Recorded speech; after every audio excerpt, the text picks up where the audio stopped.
तर स्वतःवर प्रेम करण्याचे 12 मार्ग. आज, आत्ता आणि नेहमीच सतत तुमच्यासोबत असू द्या. 1. सर्व प्रकारची टीका, दोषारोप थांबवा. टीकेमुळे कोणतीही गोष्ट कधीच बदलत नाही. स्वतःवर टीका करणं नाकारा. तुम्ही जसे आहात तसा तुमचा स्वीकार करा. प्रत्येकजण बदलतच असतो. जेव्हा तुम्ही स्वतःवर टीका करता तेव्हा तुमच्यातील बदल हे नकारात्मक असतात. आणि जेव्हा तुम्ही स्वतःला मान्यता देता तेव्हा तुमच्यातील बदल हे सकारात्मक असतात. म्हणजे तुम्ही स्वतःवर टीका करताय आणि तुम्ही बदलायला तयार नाही तर कुठंतरी लक्षात ठेवायचं की आपल्या आतमध्ये निगेटिव्हिटी आहे. जर तुम्ही बदलायला तयार आहात आणि स्वतःला जसे आहे तसे स्वीकारत आहात तर तुम्ही सकारात्मक बदल तुमच्या आयुष्यात होणार आहेत. 2. स्वतःला क्षमा करा. भूतकाळ विसरून जा, सोडून टाका तो. त्या क्षणी तुम्हाला असलेलं ज्ञान, जाणीवा, समजुती, अनुभव याला अनुसरून जे करता येणं, जमणं शक्य होतं ते जास्तीत जास्त चांगलं तुम्ही केलं. आता तुम्ही बदलत आहात, विकसित होत आहात आणि म्हणून तुम्ही तुमचं आयुष्य नक्कीच वेगळं आणि अधिक चांगलं जगाल. जे त्यावेळेस जे वाटलं, मला जे वाटलं ते केलं, पण नंतर तुम्हाला जाणीव झाली की ते जे केलं ते चुकीचं झालं, तर त्या गोष्टीबद्दल स्वतःला टीका, दोष देऊ नका, तर स्वतःला माफ करून टाका. कारण स्वतःला माफ करणं ही खूप मोठी गोष्ट आहे. हे सहजासहजी नाही होत. आपण दुसऱ्यांना माफ करतो पण स्वतःला आपण माफ करत नाही. परत फिरून तिथंच येतो. तू ती चूक करायला नको होती, तू त्यावेळेस हे नाही करायला पाहिजे होतं, हे आपण बोलतोच. तर हे स्वतःला क्षमा करायची आणि हे बंद करायचं आहे बोलणं. 3. स्वतःला घाबरवून टाकू नका. स्वतःच्याच विचारांनी स्वतःला घाबरून टाकणं थांबवा. हा जगण्याचा भयंकर मार्ग आहे. तुम्हाला आनंद देणारी प्रतिमा शोधा आणि ताबडतोब भयग्रस्त विचार आनंदायी प्रतिमेत बदलून टाका. म्हणजे जे काही एखाद्या गोष्टीबद्दल ॲक्च्युली वस्तुस्थिती तशी नसतेच, पण आपण त्या गोष्टीला काय करत असतो, विचार करून स्वतःला घाबरून ठेवलेलं असतं. बापरे, असं होईल का नंतर? पण तसं काहीच होणार नसतं. पण आपण स्वतःलाच घाबरून टाकतो. का घाबरून टाकतो? कारण आपण स्वतःला सुरक्षित करतो. जाऊ दे ना, नाही करायचं ना मला ते, कशाला त्या झंझटीत पडायचं, म्हणून आपण स्वतःला ते सांगत राहतो. पण तिथं जाऊन आपल्याला ते बघायचं आहे, कारण तिथं आनंदच आहे. जिथं तुम्ही घाबरला, जिथं नकारात्मक विचार आले, तिथं पटकन स्वतःला सकारात्मक स्वयंसूचना द्यायच्या आहेत आणि त्या घाबरलेल्या स्टेटमधून पटकन बाहेर यायचं आहे. चला, 4. हळूवार, दयाशील, शांत आणि सहनशील बना. स्वतःबद्दल दयाशील असा, हळूवारपणे वागा. नव्या पद्धतीची विचारसरणी शिकून घेताना उतावळीपणा करू नका. शांत, धीमेपणाने वागा, सहनशील वागा. तुम्ही एखाद्या व्यक्तीवर खूप प्रेम करीत असाल तर त्याच्याशी तिच्याशी जसं वागाल अगदी तसंच स्वतःशीही वागा. कारण दुसऱ्याला, एखाद्या व्यक्तीला आपण प्रेम करत असतो तर त्याच्यावर नाही आपण इतकं ओरडून बोलत, शांत बोलतो. तर तसं स्वतःबद्दलही वागा, कारण आपण स्वतःला जास्त दोष देत असतो. तर ते स्वतःबद्दलही तसं वागा. 5. स्वतःच्या मनाशी दयाळूपणे वागा. आत्मटीका, आत्मदोष म्हणजे स्वतःच्या विचारांचाच तिरस्कार करणे. विशिष्ट विचार मनात आलेच कसे असं म्हणून स्वतःचा तिरस्कार करून घेणे. हळूवारपणे हे विचार बदला. जीवनाशी सुसंगत सकारात्मक विचारांमध्ये त्याला बदलून टाका आणि तशा स्वयंसूचना घ्या. म्हणजे स्वतःला काही निगेटिव्ह विचार आले तर आपण स्वतःलाच परत काय करतो, असे कसे विचार येतात माझ्या मनामध्ये, असंच वागते मी, तसंच वागते मी किती अभ्यास केला, ही किती केलं तरी मला तसेच विचार येतात. तर हे स्वतःला म्हणू नका वारंवार. त्याला समजून घ्या. ठीक आहे, आले ना, ॲक्सेप्ट करा. आले, ठीक आहे, मी आता याच्यातून हळूहळू पूर्णपणे बाहेर येणार आहे, हे सांगा त्याला. 6 नंबर, स्वतःची प्रशंसा करा, म्हणजे स्वतःचं कौतुक करा. टीकेमुळे तुमचा अंतरात्मा दुखावला जातो आणि तो दुर्बळ बनतो. प्रशंसेमुळे त्याला बळ मिळतं. जितकी शक्य असेल तेवढी स्वतःची प्रशंसा करा.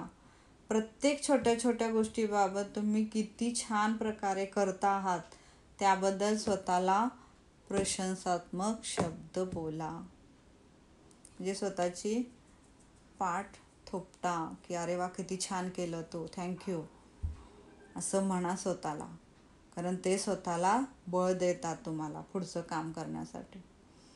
7 नंबर, स्वतःला आधार द्या.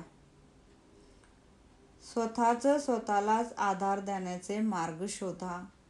मित्रांपर्यंत पोचा, मित्रांना गाठा आणि गरज असेल तिथे त्याची जरूर मदत घ्या.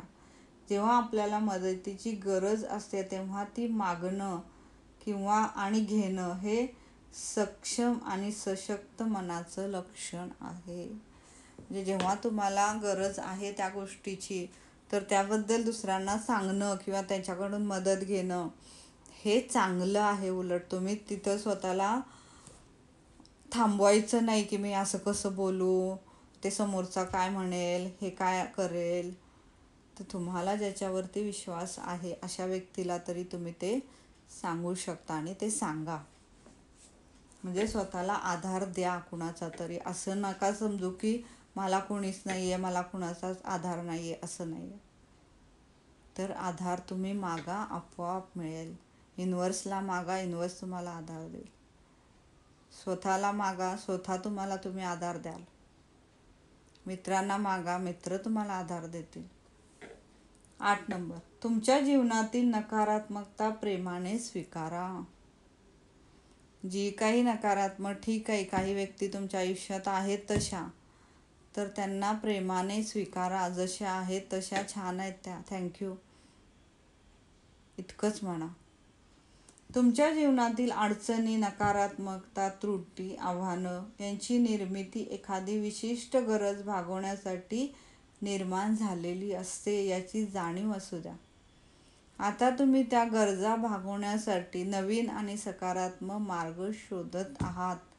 मनातील जुन्या प्रतिमा काढून टाका आणि मन प्रेमाने भरा. म्हणजे इथं एखादी नकारात्मक गोष्ट आली तरी त्याला थँक्यू म्हणा, कारण त्याची जाणीव झाली तर आपल्याला त्याबद्दल सकारात्मक गोष्टी दिसायला लागतात. एक मार्ग बंद झाला तर आपल्याला दुसरे 10 मार्ग असतात, ते फक्त आपल्याला बघायचे आहेत. 9, स्वतःच्या शरीराची काळजी घ्या. आहार, पोषण याबाबत माहिती घ्या. आवश्यक तेवढी आणि पुरेशी शक्ती, चेतना, जोम मिळण्यासाठी शरीराला कोणत्या प्रकारच्या इंधनाची गरज आहे ते शोधा. व्यायामाबद्दलची माहिती घ्या. तुम्हाला कोणत्या प्रकारचा व्यायाम आवडतो. ज्या शरीररूपी मंदिरात तुम्ही राहता त्याचा आदर करा. त्याला प्रेम द्या, त्याला थँक्यू म्हणा की ते किती आपल्याला मदत करतं. प्रत्येक कामात मदत करतात. आपले हात पाय आपल्याला इकडून तिकडं घेऊन जाऊ शकतात. त्या प्रत्येक अवयवाबद्दल थँक्यू म्हणा. 10 नंबर, जीवनात गंमत आणि मौज असू द्या. तुम्ही लहान असताना कोणत्या गोष्टींमुळे तुम्हाला आनंद मिळत होता हे आठवा आणि या गोष्टी तुमच्या जीवनशैलीत अंतर्भूत करा. तुम्ही जे जे करता त्यांचा आनंद घेण्याची, ती गोष्ट मजेत करण्याची आणि त्याची गंमत घेण्याची स्वतःला सवय लावा. जीवनाचा आनंद घ्या, अनुभव घ्या, व्यक्त करा, हसा, हसत राहा आणि आनंदात राहा. मग पहा, सगळं जगही तुम्हाला आनंदमयीच भासेल. म्हणजे इथं स्वतःला ज्या गोष्टींचा आनंद होतो त्या करत राहा आणि स्वतःला आनंदी ठेवण्याचा प्रयत्न करा, जाणीवपूर्वक करा. 11 नंबर, स्वतःवर प्रेम करा, आत्ता या क्षणी करा. स्वतःवर प्रेम करा, जसे आहात तसे आत्ता या क्षणापासून. तुम्ही बरे होण्याची किंवा वजन कमी होण्याची वाट पाहू नका. नवीन नोकरी मिळेपर्यंत किंवा नवीन नातं प्रेम जुळेपर्यंतही थांबू नका. आता या क्षणापासून स्वतःवर प्रेम करायला सुरू करा. तुम्हाला जमेल तितकं अधिकाधिक चांगलं आणि शक्य असेल तितकं अधिक. स्वतःला प्रेम करा. तिथं कारण देऊ नका की नाही माझं वजनच वाढलेलं आहे, तर नाही, मला हे चांगलं करायचं आहे, ते चांगलं करायचं आहे, मग मी हे असं छान दिसेन तेव्हा मी प्रेम करेन स्वतःला. नाही, तुम्ही जसे आहात तसे छान आहात, त्यालाच तुम्ही प्रेम करायचं आहे. 12, तुमचं मिरर वर्क तुम्ही करीत राहा. पुन्हा पुन्हा नेहमीच तुमच्या डोळ्यात खोलवर पहा. स्वतःबद्दल तुम्हाला अधिकाधिक वाटणाऱ्या प्रेमाची जाणीव व्यक्त करा. आरशात स्वतःची प्रतिमा पाहताना स्वतःला क्षमा करा. आरशात पाहताना तुमच्या आईवडिलांशी बोला, त्यांनाही माफ करून टाका, निदान एकदा तरी. म्हणजे ज्या कोणत्या गोष्टीबद्दल आपल्याला दुसऱ्या कोणाबद्दल राग असेल, काही असेल, कारण आईवडिलांबद्दलही काहीतरी असेल की ठीक आहे त्यावेळेस त्यांनी तो कोर्स नाही करू दिला, त्यांनी त्यावेळेस हे नाही केलं, ते नाही केलं, ते असे वागले, ते तसे वागले, हे जे काही असेल त्यालाही माफ करा, त्याबद्दल त्यांनाही माफ करा आणि मिरर वर्क नेहमी करत राहा. हे 12 मार्ग लेखिकेने इथं सांगितलेले आहेत.